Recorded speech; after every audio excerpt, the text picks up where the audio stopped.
وكفى وسلام على عباده الذين اصطفى أما بعد أعوذ بالله من الشيطان الرجيم بسم الله الرحمن الرحيم وأما ما ينفع الناس فيمكث في الأرض وقال رسول الله صلى الله عليه وسلم خير الناس من ينفع الناس سبحان ربك رب العزة عما يصفون وسلام على المرسلين والحمد لله رب العالمين اللهم صل على سيدنا محمد وعلى آل سیدنا محمد وبارک وسلم۔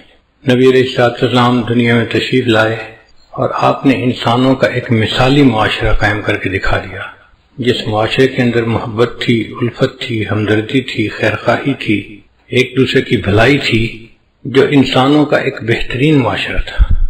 ہر طرف امن کا دورہ تھا۔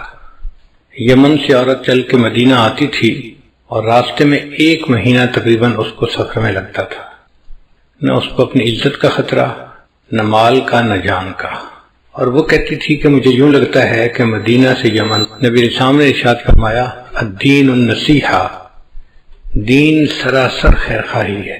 جو بندہ بھی دیندار ہوتا ہے وہ خیرخواہ ہوتا ہے۔ خیرخواہ کا مطلب دوسرے کا بھلا سوچنا، دوسروں کے بارے میں اچھا سوچنا۔ ایسے بندے کے دل میں نفرت، کینہ، بغض اور حسد نہیں ہو سکتا جو دوسروں کے بارے میں اچھا سوچے۔ اگر یہ بیماریاں ہوگی تو انسان پھر برا سوچے گا، اچھا نہیں سوچے گا۔ تو نبی علیہ السلام نے دین کو ڈیفائن کیا کہ الدین النصیحہ، دین سراسر خیرخواہی ہے۔ یعنی جہاں آپ کو دین نظر آئے گا وہاں خیرخواہی نظر آئے گی، اور جہاں خیرخواہی نظر آئے گی وہیں دین ہوگا۔ بدخواہی اور دین 2 چیزیں اکٹھی نہیں ہو سکتی۔ اگر آپ دیکھیں کہ کسی کے اندر بدخواہی ہے، فوراً سمجھ لیں کہ اس کے اندر دینداری نہیں ہے، اور اگر آپ دیکھیں کہ کسی بندے کے اندر دین ہے، آپ سمجھ لیں یہ سب کا خیر خواہ ہوگا، ہر کسی کا خیر خواہ، اپنوں کا بھی، پرایوں کا بھی، دوست کا بھی خیر خواہ، حتیٰ کہ دشمن کا بھی خیر خواہ، وفاداروں کا بھی خیر خواہ، غداروں کا بھی خیر خواہ، انسانوں کا بھی خیر خواہ اور جانوروں کا بھی خیر خواہ۔ مومن کے اندر خیر خواہی بھری ہوتی ہے۔ چنانچہ حضرت عثمان غنی اللہ عنہ نے ایک مرتبہ شام سے گندم امپورٹ کی، کئی 100 اونٹوں کا قافلہ ان کا پہنچا، ایک ایسے وقت میں جبکہ مدینہ میں گندم کی شارٹیج تھی۔ لوگ اس کو دگنی قیمت پہ خریدنے کو تیار تھے۔ یہ ڈیمانڈ اینڈ سپلائی کا معاملہ ہے۔ جب ڈیمانڈ بڑھ جاتی ہے تو پھر سپلائی کے لیے کتنی بھی قیمت دینی پڑے لوگ دیتے ہیں۔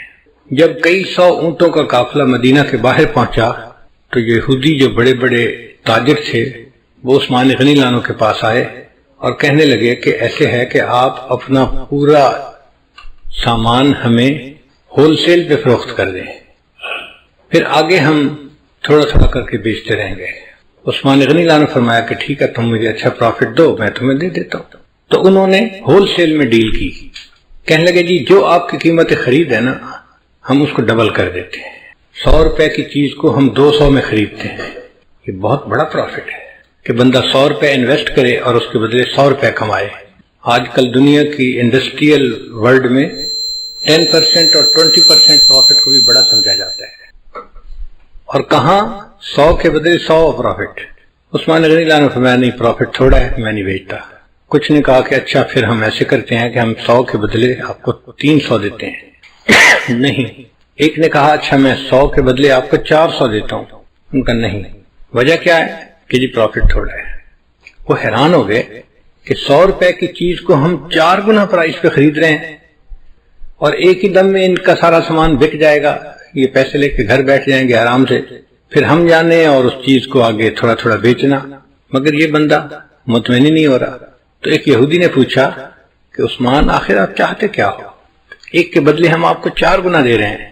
ان کا بھائی پروفٹ تھوڑا ہے، بات سچی ہے، مجھے زیادہ چاہیے۔ اچھا میں 5 گنا دے دیتا ہوں۔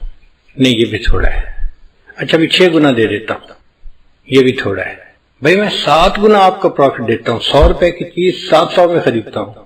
نہیں یہ بھی تھوڑا ہے۔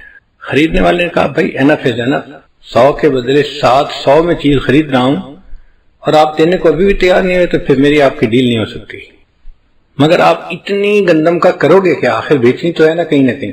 تو عثمان غنی اللہ نے فرمایا ہاں میں دوں گا، میرے پاس ایک کسٹمر ہے جو مجھے اس سے زیادہ پروفٹ دیتا ہے۔ اس نے کہا آپ مذاق کر رہے ہیں یا آپ سیریس بات کر رہے ہیں؟ بھائی میں سیریس بات کر رہا ہوں۔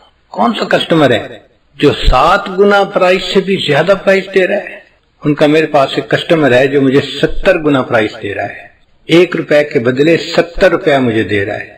چنانچہ انہوں نے اس گندم کو بیچنے کے بجائے مدینہ طیبہ کے غریبوں میں مفت تقسیم کر دی کہ میرا اللہ مجھے اس کے بدلے 70 گنا اجر عطا فرمائے گا۔ خیر خواہی کا ایسا جذبہ نبی علیہ السلام نے ان کے اندر بھرا تھا کہ 7 گنا پرائس پہ ان کا سامان بک رہا تھا، نہیں بیچا۔ کوئی اور بندہ ہوتا تو سوچتا میں تو پیسے بناؤں بھائی، میرا تو اس سال کا ایک اچھا سودا ہو جائے گا اور میں پورا سال آرام سے بیٹھ کے کھاؤں گا۔ ان کا نہیں، مجھے سب پروفٹ نہیں کمانا، مجھے غریب لوگوں کی خیر خواہی کرنی ہے۔ ان کے پاس کھانے کو کوئی چیز نہیں تو میں اللہ کے راستے میں ان کو تقسیم کر دیتا ہوں اور اس کے بدلے اللہ مجھے 70 گنا پروفٹ عطا فرمائیں گے۔ یہ نبی علیہ السلام نے ایک جذبہ بھرا تھا صحابہ کرام میں، چنانچہ ہر بندہ دوسرے بندے کی خیر خواہی کرتا تھا۔ جیسے ہمیں اپنا فکر ہوتا ہے نا کہ ہمیں نقصان نہ ہو، ایسے ان لوگوں کی یہ حالت تھی کہ وہ سوچتے تھے دوسرے کا نقصان نہ ہو۔ آپ لوگوں کو ایک واقعہ سناؤں، حیران کن ہے۔ ایک صحابی نے گھوڑا خریدا اور فرض کرو انہوں نے گھوڑا خریدا 3000 ریال میں، مثال دے رہا ہوں، یہ فگر جو ہیں یہ ایکچوئل نہیں ہے، میں ایک جنرل فگر بتا رہا ہوں سمجھنے کی خاطر، بات سمجھانا مقصد ہے۔ انہوں نے 3000 ریال میں ایک گھوڑا خریدا، لے کے گھر آئے، بھائیوں نے دیکھا، سب نے کہا یار نسل اچھی لگتی ہے، گھوڑا صحت مند ہے، تمہیں بڑی اچھی ڈیل مل گئی ہے۔ ویسے سچ بتاؤں نا تو گھوڑا تو لگتا ہے 4000 ریال کا، اور تمہیں 3000 میں مل گیا تو اچھا سودا مل گیا بھائی، مبارک۔ اب اس نے سن لیا کہ پرائس 4000 تھی اور دینے والے نے مجھے سستا بیچ دیا، ہم ہوتے تو شکر ادا کرتے کہ اچھی ڈیل ہو گئی۔ وہ اگلے دن اٹھے اور 1000 ریال اور جیب میں ڈالا اور گھوڑے کے مالک کے پاس گئے، بھائی کل میں نے آپ سے گھوڑا خریدا تھا، آپ کو اپنی چیز کی ورث کا پتہ نہیں تھا، وہ 4000 کا گھوڑا تھا، آپ نے مجھے 3000 میں دیا، میں آپ کا نقصان نہیں کرنا چاہتا، 1000 ریال آپ مجھ سے اور لے لیں۔ آپ نے دنیا میں کبھی ایسے کوئی ڈیل ہوتے دیکھی کہ کسٹمر کہہ رہا ہے کہ 1000 دینار آپ اور لے لیں، مجھے سستا نہ دیں؟ خیر اس نے لے لیا۔ تھوڑے دنوں کے بعد علاقے میں گھوڑ دوڑ کا مقابلہ ہوا، سباق الخیل۔ صحابہ کرام کے درمیان یہ مقابلے ہوتے رہتے تھے، الٹنا پلٹنا، پلٹ کر جھپٹنا، لہو گرم رکھنے کا ہے ایک بہانہ۔ تو صحابہ کرام اس قسم کی ایکسرسائزز کرتے رہا کرتے تھے۔ اب جب گھوڑ دوڑ ہوئی تو اللہ کی شان دیکھیں کہ وہ گھوڑا سب میں سے ٹاپ کر گیا، فرسٹ آ گیا۔ اب جب ونر بن گیا تو ہر بندے نے اس کو بڑے حیران ہو کے دیکھا، لوگ آئے اور مبارکباد دی اور کہا کہ یار تم نے گھوڑا کہاں سے لیا؟ اس نے کہا جی مجھے تو یہ 4000 دینار میں ملا۔ ان کا اچھا، یہ تو بڑی اچھی نسل کا ہے، بڑا تیز بھاگتا ہے، بڑا فٹ گھوڑا ہے، اٹس اے اسٹیل، تمہیں تو بس سستا مل گیا۔ سچی بات بتاؤں کہ یہ گھوڑا تو 6000 ریال میں بھی سستا ہے۔ اب انہوں نے اس کے کمنٹ سن لیے اور اگلے دن 2000 ریال اور جیب میں ڈال کے مالک کے پاس گئے، بھئی آپ کو اپنی چیز کی ورث کا پتہ نہیں تھا، آپ نے 3000 میں بیچی، پھر میرے بھائیوں نے اس کی قیمت 4000 لگائی، لیکن مقابلے سے پتہ چلا، کنفرمیٹری ٹیسٹ یہ تھا کہ گھوڑا بہت اچھا تھا، اس نے ون کیا، اور تھرڈ پارٹی نے کہا کہ یہ تو 6000 دینار میں بھی سستا ہے، تو پلیز آپ 2000 دینار اور لے لیجئے۔ اب بیچنے والا کہہ رہا ہے کہ نہیں میں پہلے ہی 4000 لے چکا 3 کی جگہ، میرے لیے انف ہے۔ وہ کہتے ہیں نہیں میں آپ کا نقصان نہیں کرنا چاہتا، 2000 اور دینار دیے اور 3000 کا گھوڑا انہوں نے 6000 میں خریدا۔ جہاں یہ معاشرہ ہو سوچئے وہاں پر ہر بندہ دوسرے کا کتنا خیر خواہ ہوگا، وہ اس کا نقصان کسی صورت میں کرنا ہی نہیں چاہتا، اس کا بھلا چاہتا ہے، اس کی اچھائی چاہتا ہے، اور یہی عام معاشرہ تھا اس وقت کا۔ حضرت عمر رضی اللہ عنہ کے دور میں ایک شخص نے زمین بیچی اور دوسرے نے زمین خریدی۔ اب جس نے زمین خریدی اس نے کہا کہ میں یہاں پہ سبزیاں کاشت کرتا ہوں، تو عام طور پہ لوگ 1-2 فٹ گہرا ہل چلاتے ہیں، مگر کیا ہوتا ہے کہ وہ 1-2 فٹ ہل چلنے سے جو 1-2 فٹ کے نیچے کی زمین ہے نا وہ سخت ہو جاتی ہے، اور پھر جو نیوٹریشن ہے وہ نیچے سے اوپر نہیں جاتی اور پانی اوپر نیچے لیچ نہیں کرتا، ایک ہارڈ جو ہے نا وہ لیئر بن جاتی ہے جو نقصان دیتی ہے۔ تو پھر اس کے لیے کبھی کبھی گہرا حل چلانا پڑتا ہے تاکہ اس لیئر کو بھی جو سخت ہو رہی ہے اس کو توڑ دیا جائے اور زمین نیچے سے لے کے اوپر تک نرم ہو جائے۔ اب جب اس صحابی نے وہ خریدا تو اس نے سوچا میں گہرا حل چلاتا ہوں۔ انہوں نے 2 فٹ گہرے حل کی جگہ وہ جو 4 فٹ گہرا حل تھا نا، گہرا حل جسے کہتے ہیں، وہ چلایا۔ اب جب حل چلایا تو زمین کے اندر سے ایک بکسہ نکلا جس کے اندر سونا چاندی بھرا ہوا تھا۔ اس زمانے میں بینک تو ہوتے نہیں تھے، تو لوگ اپنا خزانہ اس طرح زمین کے اندر دفن کر دیا کرتے تھے کہ ایمرجنسی کے وقت ہم اس کو نکالیں گے، یہ محفوظ رہے۔ اب جب انہیں وہ خزانہ ملا تو انہوں نے بیٹھ کے سوچا بھائی میں نے تو مالک سے زمین خریدی تھی، یہ خزانہ تو نہیں خریدا تھا، یہ تو بہت زیادہ قیمتی ہے، یہ میرا حق نہیں، یہ اس مالک کا ہے جس نے زمین بیچی، مجھے اس کو ریٹرن کرنا چاہیے۔ آپ سوچیں ہم اگر اس وقت میں ہوتے تو ہم کسی کو خبر ہی نہ لگنے دیتے کہ کچھ ہوا یا نہیں، اور آرام سے اس سونے چاندی کو خود استعمال کرتے ہیں۔ وہ اگلے دن اس سونے چاندی کے بکسے کو لے کے مالک کے پاس گئے، میں نے آپ سے زمین خریدی تھی، ہل چلایا اور اس میں سے یہ خزانہ نکلا، یہ میرا نہیں، یہ آپ کا ہے، آپ پلیز مجھ سے لے لیجیے۔ ان کا واہ بھائی واہ، جب میں نے زمین بیچ دی تو اب زمین سے جو نفع نکلے گا وہ میرا نہیں ہوگا، وہ آپ کا ہوگا، تو میرا تو تعلق ختم ہو گیا، میں نے پیمنٹ لے لی، دیٹس اٹ۔ اب اگر نکلا ہے خزانہ تو یہ آپ کا ہے، آپ کی قسمت ہے۔ وہ کہے میرا حق نہیں آپ کا ہے، اور دوسرا کہے میرا حق نہیں آپ کا ہے، اب ایک دوسرے کے درمیان اختلاف ہوا تو یہ مقدمہ عدالت میں آیا۔ آپ غور کریں، آج ہماری عدالتوں میں عداوتیں بھری پڑی ہیں، ایک بندہ کہتا ہے میرا حق ہے، دوسرا کہتا ہے نہیں میرا حق ہے، ایک کہتا ہے میں اپنے حق کی خاطر آخری دم تک کوشش کرتا رہوں گا، دوسرا کہتا ہے میں اپنے حق کی خاطر خون کا آخری قطرہ بہا دوں گا۔ اپنا حق ہر بندہ کہہ رہا ہوتا ہے۔ یہ عجیب مقدمہ تھا۔ ایک بندہ کہتا ہے جی میرا نہیں، یہ اس کا حق ہے، وہ کہتا ہے نہیں جناب میرا نہیں، یہ اس کا حق ہے۔ اب قاضی فیصلہ کیا کرے؟ عجیب مقدمہ تھا، مگر اللہ نے اس وقت کے قاضیوں کو بھی بڑی سمجھ دی تھی۔ انہوں نے دونوں سے بات چیت سنی اور کچھ ان کے گھر کے حالات معلوم کیے تو انہیں پتہ چلا کہ ایک کے گھر میں بیٹا جوان ہے اور دوسرے کے گھر میں بیٹی جوان ہے۔ تو قاضی نے کہا کہ بھئی میں اس میں ججمنٹ تو نہیں دے سکتا، چونکہ یہ کہتا ہے اس کا حق ہے، وہ کہتا ہے اس کا حق ہے۔ ہاں میں مشورہ دے سکتا ہوں، میرا مشورہ یہ ہے کہ آپ دونوں اپنے بیٹے اور بیٹی کا نکاح کر دیں اور اس نکاح کے مہر کے طور پہ اس خزانے کو دے دیا جائے تاکہ دونوں کو اس کا بینیفٹ مل جائے۔ ایک وقت تھا کہ ہماری عدالتوں میں ایسے مقدمے آیا کرتے تھے، ہم ایک دوسرے کے اتنے خیر خواہ ہوتے تھے، اور یہی معاملہ تھا سب کا، صرف ایک شعبہ زندگی میں نہیں، دوسرے شعبوں میں بھی یہی حال تھا۔ امام اعظم ابو حنیفہ رحمۃ اللہ علیہ کپڑے کی دکان تھی، ریشم کے کپڑے بیچتے تھے۔ اس زمانے میں ریشم کا کپڑا سب سے اعلیٰ کپڑا سمجھا جاتا تھا، اور چونکہ لیڈیز استعمال کرتی ہیں تو اس لیے اس کی ڈیمانڈ بھی بہت تھی۔ عام طور پہ مغرب سے پہلے امام ابو حنیفہ رحمۃ اللہ دکان بند کرتے تھے۔ ایک دن آپ نے ظہر کے بعد دکان بند کر دی، گھر آ رہے تھے، کسی نے پوچھا نعمان آج جلدی گھر آ رہے ہو؟ بھئی میں نے دکان بند کر دی۔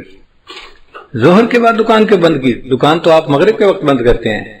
فرمانے لگے اس لیے کہ آج آسمان کے اوپر بادل ہیں اور ویزیبلٹی تھوڑی ہے، اور جب ویزیبلٹی تھوڑی ہوتی ہے تو گاہک کو کپڑے کی رنگت اور کوالٹی کا صحیح اندازہ نہیں ہوتا، کیونکہ بجلی کی لائٹیں تو ہوتی نہیں تھیں، چراغ جلتے تھے۔ تو میں نے دکان اس لیے بند کر دی کوئی بندہ کم قیمت کپڑے کو قیمتی سمجھ کے مجھ سے نہ خریدے، اس کو نقصان نہ ہو۔ میں نے ظہر کے وقت دکان بند کر دی۔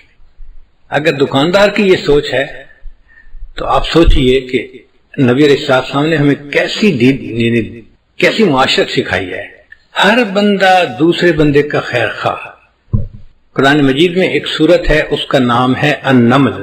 نمل کہتے ہیں چیونٹی کو، اینٹ۔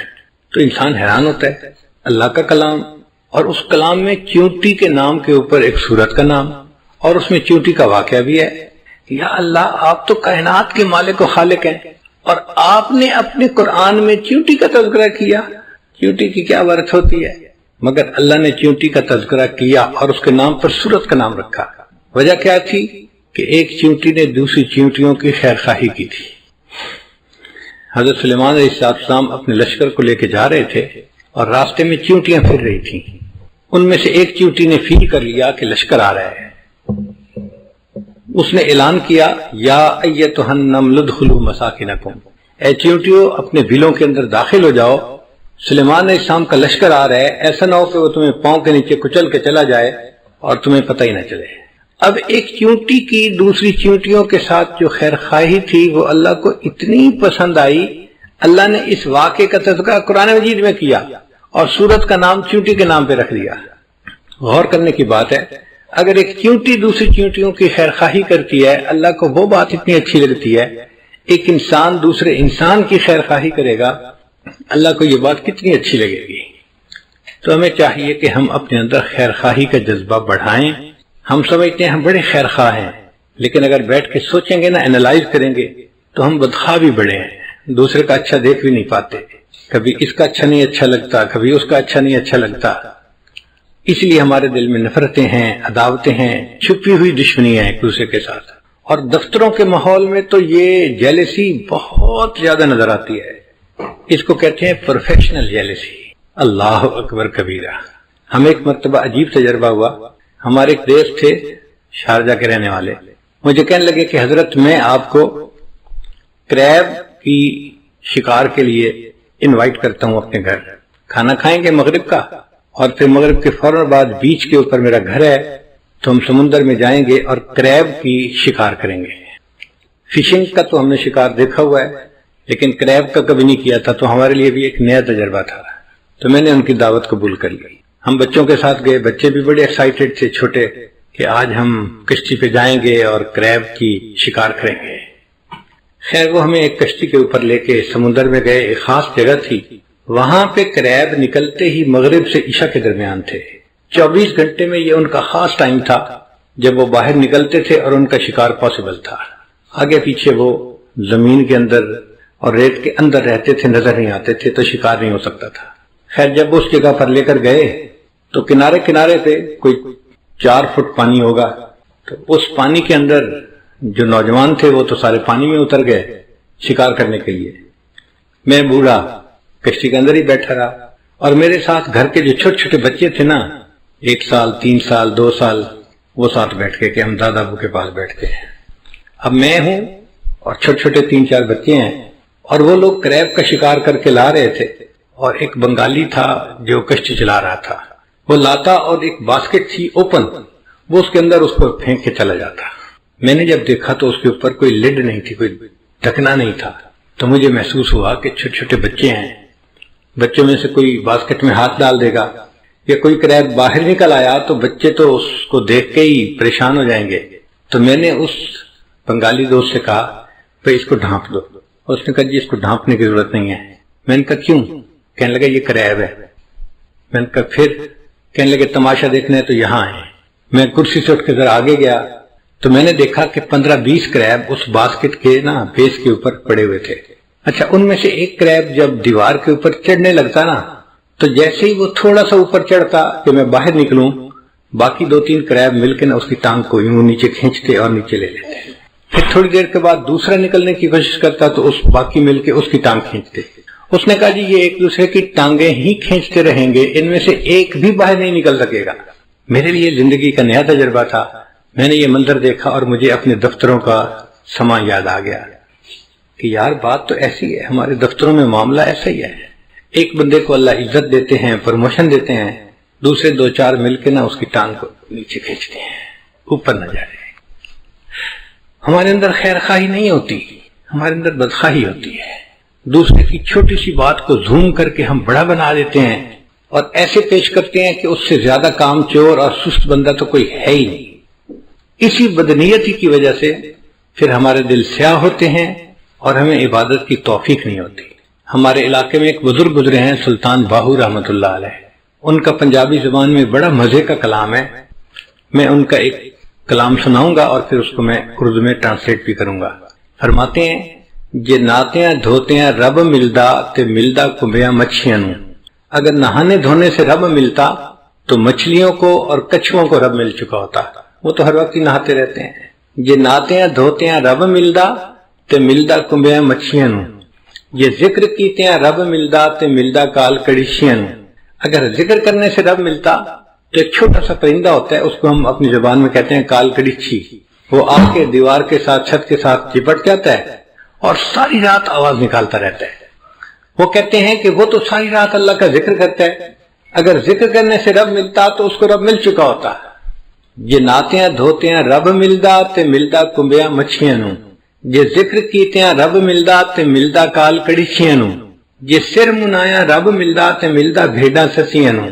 ایک بھیڑ ہوتی ہے، سسی کی بھیڑ کہتے ہیں اس کو، اس کے پورے بدن پہ بڑے لمبے لمبے بال ہوتے ہیں لیکن سر کے بال اس کے بہت چھوٹے ہوتے ہیں، تو وہ کہتے ہیں کہ اگر سر منانے سے رب ملتا تو پھر اس بھیڑ کو رب مل چکا ہوتا، اس کے تو سر پہ بال ہی چھوٹے ہوتے ہیں۔ یہ ناتیاں دھوتیاں رب ملدا تے ملدا کنبیاں مچھیاں نو، یہ ذکر کیتیاں رب ملدا تے ملدا کال کڑیچیاں نو، یہ سر منایا رب ملدا تے ملدا بھیڑاں سسیاں نو، یہ جتیاں ستیاں رب ملدا تے ملدا دانداں کھسیاں نو۔ اگر پاک دامنی کی زندگی گزارنے سے رب ملتا تو جو امپورٹنٹ بل ہوتے ہیں وہ تو فیمیل کے کعب سے جا ہی نہیں سکتے، ان کو رب مل جاتا، وہ تو خصی ہوتے ہیں، ان کو رب مل چکا ہوتا۔ تو یہ بات کر کے وہ پھر اپنا مدعا بیان کرتے ہیں، یہ ناتیاں دھوتیاں رب ملدا تے ملدا کنبیاں مچھیاں نو، یہ ذکر کیتیاں رب ملدا تے ملدا کال کڑیچیاں نو، یہ سر منایا رب ملدا تے ملدا بھیڑاں سسیاں نو، یہ جتیاں ستیاں رب ملدا تے ملدا دانداں کھسیاں نو، اور آخر پہ کہتے ہیں رب ملدا تے ملدا نیتاں اچھیاں نو۔ اگر رب ملتا ہے تو اچھی نیت والوں کو رب ملتا ہے۔ اگر کوئی بندہ چاہتا ہے کہ مجھے اللہ مل جائے، اس کو اپنی نیت ٹھیک کرنی پڑے گی، ہر ایک کے بارے میں دل کے اندر خیر خواہی ہو، محبت ہو، پیار ہو، ایسے بندے کو رب ملتا ہے۔ جس کے دل میں حسد ہو، بغض ہو، کینہ ہو، عداوت ہو، نفرت ہو، ایسے بندے کو رب کہاں ملتا ہے؟ یہ بندہ تو انسان کہلانے کے قابل نہیں، یہ تو جانوروں جیسی زندگی گزارنے والا ہے۔ تو ہمیں چاہیے کہ ہم اپنے اندر خیر خواہی کا جذبہ پیدا کریں تاکہ اللہ کے ہاں ہمیں بھی قبولیت نصیب ہو جائے۔ اچھا، یہ خیر خواہی کا جذبہ صرف مسلمان کی شان نہیں ہے، یہ انسان کی شان ہے۔ جو بھی سلیم العقل انسان ہوگا نا، اس کے اندر بھی خیر خواہی ہوگی۔ ہم نے دیکھا کئی مرتبہ کافروں کے اندر بھی خیر خواہی ہوتی ہے، چونکہ وہ انسان اچھے ہوتے ہیں، گو ایمان سے محروم ہوتے ہیں، مگر ایز بائی نیچر انسان اچھے ہوتے ہیں تو وہ بھی خیر خواہی کو پسند کرتے ہیں۔ ایک کافرہ عورت کا میں واقعہ آپ لوگوں کو سناتا ہوں، پھر میں بات کو مکمل کروں گا۔ ایک عورت تھی جو 60s میں تھی، یعنی اس کی عمر تھی کوئی 65 سال، اچھی ایجڈ عورت ہو جاتی ہے۔ وہ ریٹائر ہوئی تو اس کو 4-5 لاکھ ڈالر پروویڈنٹ فنڈ ملا، بینیفٹس ملے جو ریٹائرمنٹ کے ہوتے ہیں، اور وہ اپنی ریٹائرمنٹ لائف گزار رہی تھی۔ بڑی گاڑی اس نے رکھی ہوئی تھی، 4 ویلر ڈرائیو۔ ایک دفعہ وہ سفر سے کہیں سے آ رہی تھی کہ اچانک اس کی گاڑی کا ٹائر پنکچر ہوا تو اس کو گاڑی ایک طرف کو پل کرنی پڑی۔ اب وہ گاڑی سے باہر نکلی، اس نے دیکھا کہ ٹائر پنکچر ہو گیا ہے تو ٹائر بدلنا پڑے گا، لیکن بڑی گاڑی کا ٹائر وزنی بھی ہوتا ہے اور اکیلے بندے کا اس کو ریپلیس کرنا مشکل بھی ہوتا ہے۔ پھر وہ تو عورت ذات تھی، عورت کمزور ہوتی ہے، نہیں کر سکتی، تو وہ کھڑی سڑک کے کنارے آنے والی گاڑیوں کو روک رہی تھی کہ کوئی بندہ رکے اور میری ہیلپ کر دے۔ اور چونکہ دن کا ٹائم تھا، سورج خوب گرمی برسا رہا تھا، لوگ مصروف تھے، تو آنے والی گاڑی تیز آ رہی تھی اور جا رہی تھی، کوئی رک نہیں رہا تھا۔ گڈ 1 آور اس عورت کو دھوپ کے اندر کھڑا ہونا پڑا۔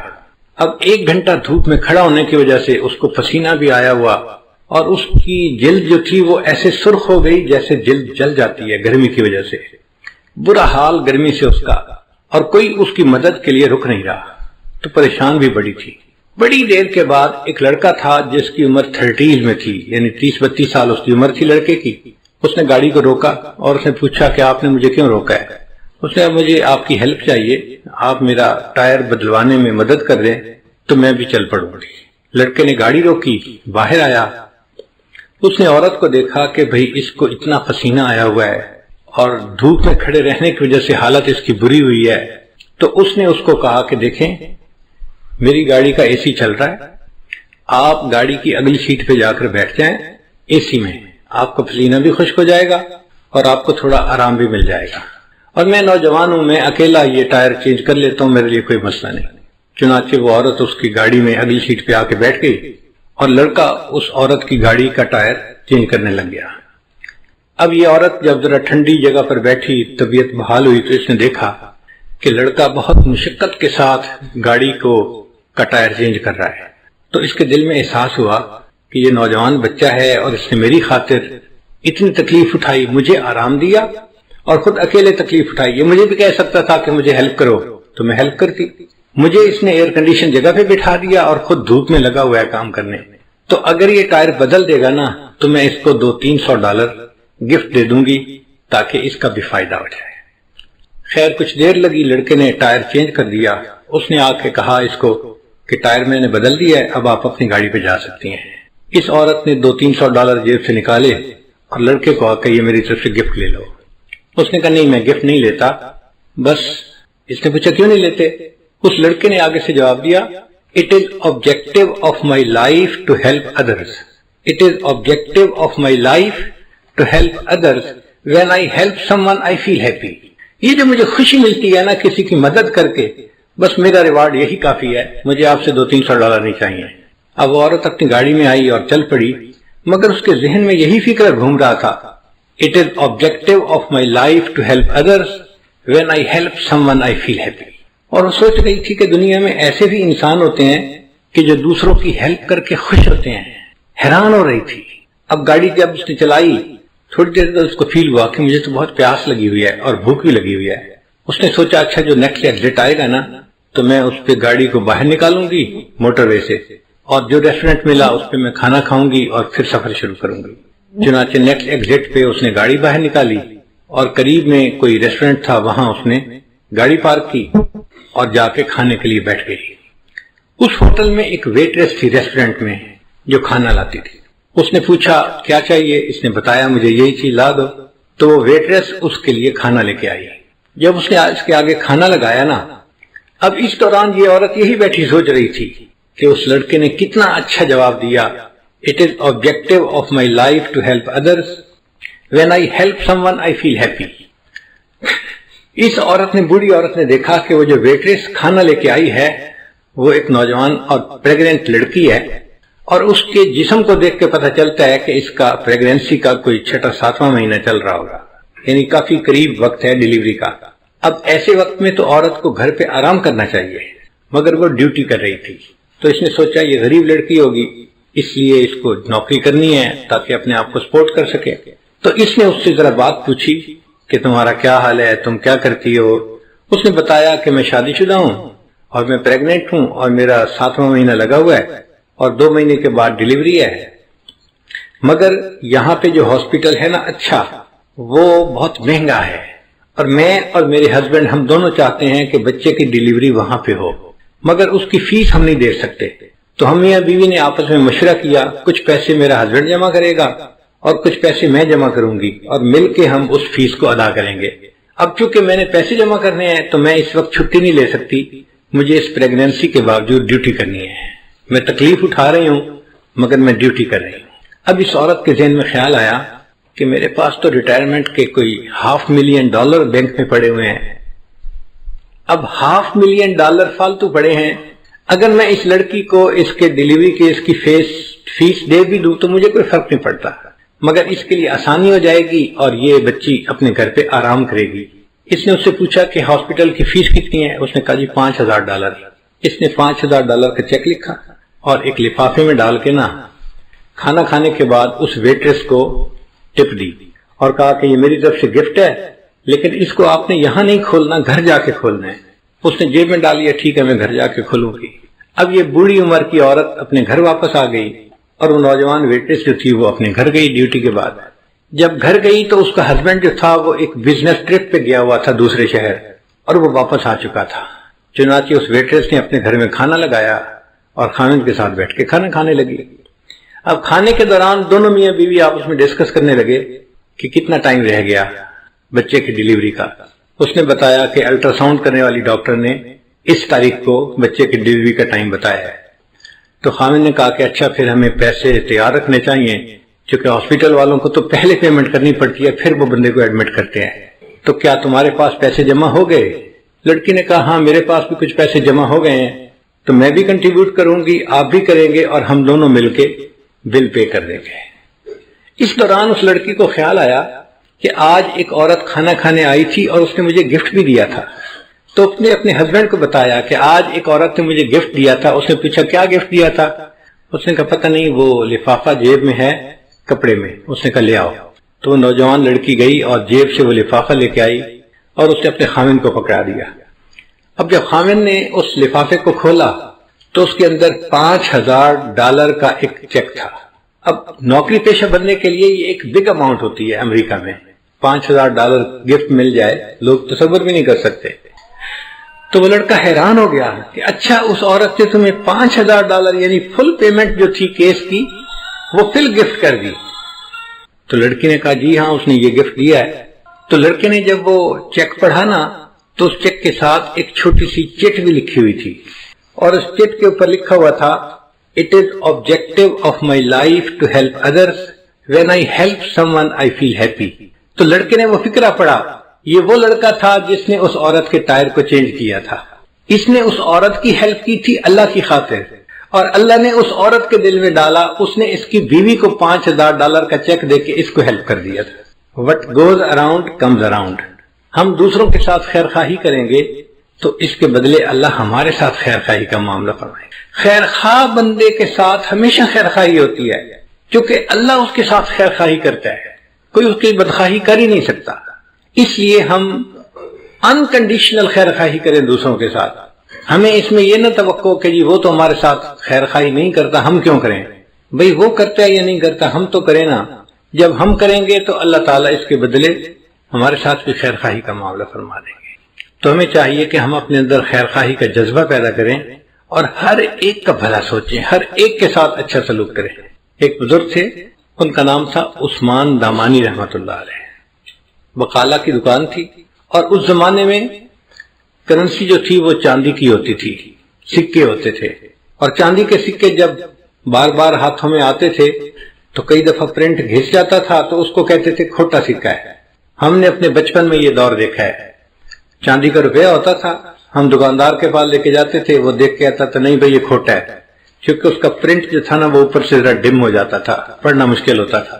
ان کے پاس کوئی کھوٹا سکہ لے کے آتا، وہ پہچان لیتے مگر اس کو سودا دے دیتے کہ یہ بندہ امید لے کے آیا ہے کہ مجھے سودا ملے گا، تو اگر میں نے سودا نہ دیا تو اس کا دل ٹوٹے گا. کوئی بات نہیں، یہ سودا لے جائے، اگر یہ کرنسی چل گئی تو ٹھیک، نہیں بھی چلی تو کوئی بات نہیں، یہ نقصان میں برداشت کر لوں گا. تو وہ سکہ رکھ لیا کرتے تھے. چنانچہ ان کی دکان کے کونے میں کھوٹے سکوں کا ایک ڈھیر لگ گیا تھا. اللہ کی شان کے وہ بیمار ہو گئے اور بیماری بھی زیادہ تھی. آخری مرض المفات جسے کہتے ہیں وہ تھی.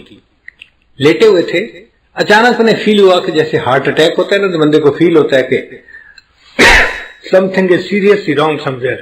تو ان کو جو ہارٹ اٹیک ہونے لگا تو وہ اٹھ کے بیٹھ گئے اور اللہ سے دعا کرنے لگے، یا اللہ میں ساری زندگی تیرے بندوں سے کھوٹے سکوں کو قبول کرتا رہا، اللہ تو بھی میرے کھوٹے عملوں کو قبول فرما. اے اللہ میں ساری زندگی تیرے بندوں سے کھوٹے سکوں کو قبول کرتا رہا، اللہ تو بھی میرے کھوٹے عملوں کو قبول کر لے. تو ہمارے اکابر اللہ کے سامنے اپنے اعمال اس طرح کے پیش کرتے تھے. وہ دوسروں کے ساتھ خیر خواہی کرتے تھے اور اس کے بدلے پھر اللہ سے خیر خواہی کی توقع رکھتے تھے. ہم ہر ایک کے ساتھ بدخواہی کرتے ہیں، اپنوں کے ساتھ بھی پرایوں کے ساتھ بھی. کئی گھروں میں تو دیکھا خاوند بیوی کا بدخواہ موقع تلاش کر رہا ہوتا ہے، میں اسے کیسے تنگ کر سکتا ہوں. بیوی روتی ہے، اس کے آنسو دیکھتا ہے، احساس نہیں ہوتا. بیٹا ماں کو رلاتا ہے، بھائی بھائی کو رلاتا ہے. ہم اپنے لوڈ ون جو ہیں، جو قریبی ہوتے ہیں، ان کا احساس نہیں کرتے، بے حس انسان بن گئے ہیں. ہمیں اللہ کیسے پیار کریں گے، کیسے ہم سے اللہ محبت فرمائیں گے. تو ہمیں ایک انسان بن کے زندگی گزارنی چاہیے جس کے اندر دوسروں کے ساتھ خیر خواہی کا جذبہ ہو، اچھائی کا جذبہ ہو. یہ جذبہ ہمیں کام آئے گا. چنانچہ اللہ کے محبوب صلی اللہ علیہ وسلم اتنے خیر خواہ تھے، اتنے خیر خواہ تھے. آپ نے واقعہ سنا ہوگا کہ محبوب صلی اللہ علیہ وسلم کی جوانی کا زمانہ تھا جب آپ نے نبوت کا اظہار فرمایا. تو مکہ مکرمہ کی ایک بوڑھی عورت تھی، وہ اپنے گٹری سمیٹ کے کہیں باہر جانا چاہتی تھی. انتظار میں تھی کہ مجھے کوئی بندہ ملے جو میری گٹری منزل تک پہنچا دے. اللہ کے حبیب صلی اللہ علیہ وسلم کا وہاں سے گزر ہوا. آپ نے اس بوڑھی عورت کو دیکھا، کھڑے ہو گئے. اماں آپ کیوں یہاں بیٹھی ہیں؟ اس نے نوجوان کو دیکھ کے کہا کہ بھئی مجھے ایک لیبر کی ضرورت ہے جو میرا سامان اٹھا کے مجھے جنگل میں فلاں جگہ پہنچا دے۔ نبی صاحب نے فرمایا اچھا میں پہنچا دیتا ہوں۔ اللہ کے محبوب صلی اللہ علیہ وسلم نے اس کی گٹھڑی سر پہ اٹھا لی اور وہ عورت چل پڑی۔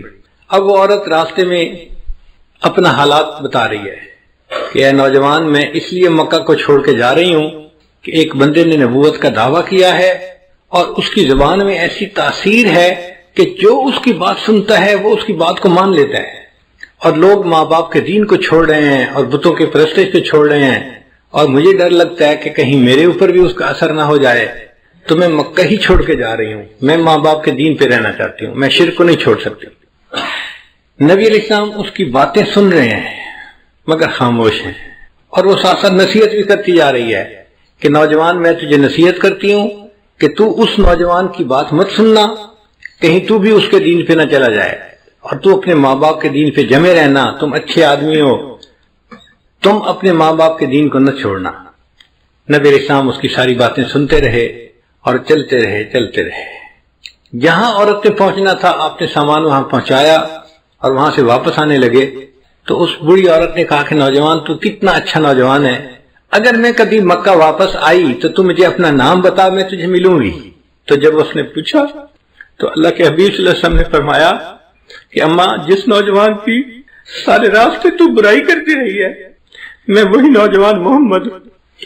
بڑی عورت کے دل پہ اثر ہوتا ہے، وہ کہتی ہے اچھا اگر تو وہ نوجوان ہے جس کے اندر اتنی خیر خواہی ہے، میں پھر کلمہ پڑھتی ہوں، مسلمان ہو جاتی ہوں۔ اللہ کے محبوب صلی اللہ علیہ وسلم کی خیر خواہی نے ایسے بوڑھے کافروں کے دلوں کو بھی جیت لیا تھا۔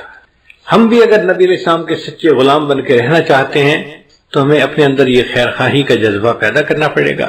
بیٹھ کے سوچیں، اس کی خیر خواہی، اس کی، ہر ایک کی خیر خواہی، انسان کی بھی خیر خواہی، جانور کی بھی خیر خواہی، اپنے کی بھی خیر خواہی، پرائی کی بھی خیر خواہی، حتیٰ کہ ہمیں دشمن کے نقصان کے اوپر بھی ترس آ رہا ہو کہ اس بیچارے کا نقصان کیوں ہو گیا۔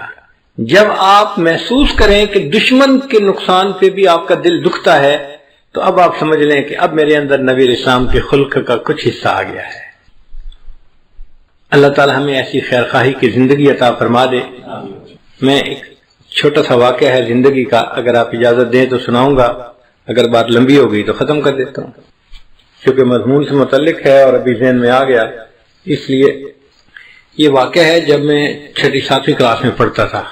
ہائی اسکول میں میرا ایک کلاس فیلو تھا جو دیہات کا رہنے والا تھا، اور اس نے اسکول میں داخلہ لیا تھا اور ہاسٹل میں رہتا تھا۔ وہ نمازی بچہ تھا، 5 نمازیں پڑھتا تھا، اور میں بھی 5 نمازیں پابندی سے پڑھتا تھا۔ تو نمازیں 5 پڑھنے کی وجہ سے ہماری ایک دوسرے سے دوستی ہو گئی تھی، چنانچہ ہم کلاس میں ڈیسک پہ بھی ایک دوسرے کے ساتھ بیٹھتے تھے، اور اللہ کی شان کے کلاس میں فرسٹ آتا تھا، وہ سیکنڈ آتا تھا، تو ہم دونوں قابل لڑکے سمجھے جاتے تھے۔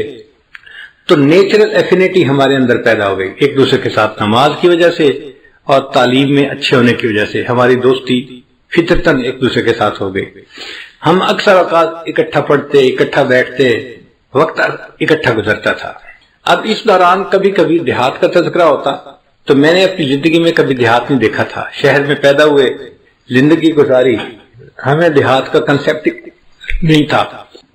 اس زمانے میں مجھے یہ بھی پتہ نہیں تھا کہ گندم کسی پودے پہ لگتی ہے یا کسی درخت کے اوپر لگتی ہے، مجھے کچھ پتہ نہیں تھا۔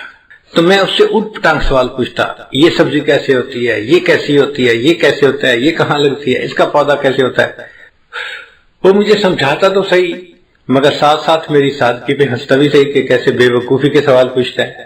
ایک دن مجھے کہنے لگا، یار 2 مہینے کی چھٹیاں آنے والی ہیں، اگر تم 3 دن کے لیے میرے گھر مہمان آ جاؤ تو میں تمہیں دیہات کی سیر کرواؤں گا اور سبزیوں کی فصلیں آنکھوں سے دکھاؤں گا۔ میں نے بڑا ایکسائٹڈ فیل کیا، اچھا میں سبزیاں دیکھوں گا، دیہات دیکھوں گا۔ تو میں نے گھر آ کے امی سے کہا کہ امی میرے دوست نے مجھے دعوت دی ہے، میں نے 3 دن کے لیے اس کے گھر جانے کا وعدہ کر لیا ہے۔ امی نے کہا بیٹا اپنے بڑے بھائی کے ساتھ چلے جانا، کوئی مسئلہ نہیں، چھٹیاں ہیں، 3 دن اس کے پاس رہ آنا۔ تو میں اپنے بڑے بھائی کے ساتھ، چونکہ میں تو چھوٹا تھا تو بڑے بھائی کے ساتھ ان کے ہاں چلا گیا۔ رات ہم نے گزاری، اگلے دن فجر کی نماز پڑھی تو فجر کے بعد بہت ٹھنڈی فضا تھی۔ دیہاتوں میں گرمیوں کے موسم میں فجر کا وقت بڑا سہانا ہوتا ہے، صاف ستھری ڈسٹ فری ہوا ہوتی ہے اور سبزیاں سہلہاتی ہوئی ہوتی ہیں، اور انسان حیران ہوتا ہے دیکھ کے ان کو، نیچرل حسن بندے کو نظر آتا ہے۔ میرا دوست مجھے کہنے لگا آؤ میں آپ کو سبزیوں کی سیر کرواؤں. میں نے کہا ٹھیک ہے. اب وہ مجھے لے کے چلا. یہ کھیت، اس میں دیکھو مولی لگی ہوئی ہے، اور اس میں گاجر لگی ہوئی ہے، اور اس میں شلجم لگے ہوئے ہیں، اور اس میں گوبھی لگی ہوئی ہے. اس طرح وہ مجھے سبزیوں کا تعارف بھی کروا رہا تھا اور فصلیں بھی دکھا رہا تھا. اور میرے لیے تو ہر چیز ایک نئی چیز تھی، میں دیکھتا جا رہا تھا. اللہ کی شان دیکھیں کہ ہم کچھ دور آگے چلے تو زمین کا 1 ایکڑ ایک ٹکڑا بڑا وہ خالی پڑا ہوا تھا، اور ایک بندہ اس میں ہل چلا رہا تھا. میں نے جب وہ خالی زمین کو دیکھا نا تو اس زمین میں تھوڑے تھوڑے فاصلے پہ گوبر کے ڈھیر لگے ہوئے تھے. یہ گائے بھینس کا جو گوبر ہوتا ہے نا، جس کو اینیمل مینیور کہتے ہیں، یہ وہاں پڑا ہوا تھا. مجھے میرے والدین نے یہ بتایا تھا کہ بیٹا تم نماز تو شروع کر چکے ہو، اب جانوروں کے پیشاب پخانے سے بچنا وہ ناپاک ہوتا ہے، اور جانوروں کی عادت ہوتی ہے قریب سے کوئی گزرے نا تو وہ دم ہلاتے ہیں اور ان کے چھینٹے دور تک جاتے ہیں. تو امی نے کہا کہ بیٹا اگر اس کے چھینٹے تمہارے کپڑوں پہ پڑ گئے تو تمہاری نماز نہیں ہوگی، کپڑے ناپاک ہو جائیں گے، تو ذرا بچ کے رہنا. تو میں جانوروں کے پیشاب اور گوبر سے نا فطری طور پہ بڑا الرجک تھا، چھوٹا بچہ تھا. اب میں نے وہ گوبر جب وہاں کھیت میں پڑے ہوئے دیکھا تو میری عجیب سی طبیعت ہوئی. میں نے اس سے کہا کہ اس زمین میں سبزیاں لگیں گی؟ اس نے کہا. میں نے کہا سبزیاں تو انسان کھاتے ہیں. اس نے کہا. میں نے کہا پھر یہ تو پاک سبزیاں ہونی چاہیے جو ہم کھائیں، تو یہ تو نجاست ہے، یہ تو گند ہے، یہ تو ناپاک ہے، اور یہ اس زمین میں کیوں پڑی ہوئی ہے؟ اس ناپاک چیز کو کیوں ملائیں گے اس مٹی میں جس مٹی میں سبزی اگنی ہے؟ اس نے کہا یار تمہاری باتوں کا جواب میں نہیں دے سکتا، یہ جو ہل چلا رہا ہے نا بوڑھا، اس سے جا کے پوچھو. میں چھوٹا سا بچہ تھا، بھول تھا. میں اس انکل کے پاس چلا گیا. میں نے جا کے کہا کہ انکل یہ زمین آپ کی ہے؟ اس نے کہا. میں نے کہا اس زمین میں آپ نے سبزیاں لگانی ہیں؟ اس نے کہا میں نے سبزی لگانی ہے. میں نے کہا اگر آپ نے اس زمین میں سبزی لگانی ہے تو یہ جانوروں کا گوبر اس مٹی پہ کیوں آپ نے رکھا ہوا ہے؟ یہ تو ناپاک ہوتا ہے، یہ تو نجس ہوتا ہے، یہ تو بدبودار ہوتا ہے، یہ تو نفرت کے قابل ہوتا ہے، اور جو سبزی ہم کھائیں گے اس کے ساتھ یہ گوبر ملے گا تو ہم کیسے وہ سبزی کھا سکیں گے؟ اس نے کہا بچے تمہاری نظر میں یہ گوبر ہے، میری نظر میں یہ فرٹیلائزر ہے. میں اسے زمین میں ملاؤں گا اور سبزی لگاؤں گا تو سبزی کے سائز بہتر ہو جائے گا، کوالٹی بہتر ہو جائے گی. اس فرٹیلائزر سے سبزی کو فائدہ ہو جائے گا اور میرا پروفٹ بڑھ جائے گا، اس لیے میں نے یہ گوبر رکھا ہے زمین میں ملانے کے لیے. اب اس زمانے میں چھوٹا تھا تو مجھے بات پوری سمجھ میں نہیں آئی. میں نے اس کے آئیڈیا کو بائی نہیں کیا. میں نے کہا نہیں آپ غلط کر رہے ہیں، آپ کو ایسا نہیں کرنا چاہیے، اور یہ سارا گوبر یہاں سے اٹھا دینا چاہیے اور اس کو مٹی میں نہیں ملانا چاہیے. اس وقت میں یہ کہہ کے آ گیا. آج اس عمر میں جب میں اپنے بچپن کے اس واقعے کو یاد کرتا ہوں تو مجھے یہ بات سمجھ میں آتی ہے کہ جسے ہم نجاست کہتے ہیں، گندگی کہتے ہیں، نفرت کی نظر سے دیکھتے ہیں، جس میں بدبو ہے، جو ناپاک ہے، اس چیز کو اگر کسی کھیت میں ملایا جاتا ہے تو وہ چیز کھیتی کو فائدہ دے دیتی ہے. ہم انسان ہو کر اگر ساتھ والے بندے کو فائدہ نہیں دیتے تو کہیں قیامت کے دن اللہ کی نظر میں ہم گندگی اور گوبر سے زیادہ گئے گزرے تو نہیں بن جائیں گے. اللہ کہیں گے تو گوبر سے بھی کیا گزرا، تو نے اپنے ساتھ والوں کو کیا فائدہ پہنچایا؟ نہ گھر والوں کو تیرا فائدہ، نہ تیرے رشتہ داروں کو فائدہ، نہ دوستوں کو فائدہ. تو بدخواہ آدمی تھا، ہر وقت برا سوچتا تھا، ہر وقت دوسروں کی غیبت کرتا تھا، ہر وقت دوسروں پہ بہتان تراشیاں کرتا تھا، ہر وقت دوسروں کے بارے میں نیگیٹو کمنٹس دیتا تھا، عزتیں اچھالتا تھا. تو کہاں کا اچھا انسان ہے؟ تو گوبر سے بھی کیا گزرا ہے. تو اللہ تعالی ہمارے اندر خیرخواہی کے جذبے کو بڑھائے اور ہم ایک اچھے خیرخواہ انسان بن کر زندگی گزارے. آپ سوچئے اگر سب انسان ایک دوسرے کے ایسے خیرخواہ بن جائیں گے تو معاشرے میں کتنی محبتیں ہوں گی، پیار ہوگا، الفت ہوگی. صحیح انسانیت کی تصویر ہمیں اس معاشرے میں نظر آئے گی.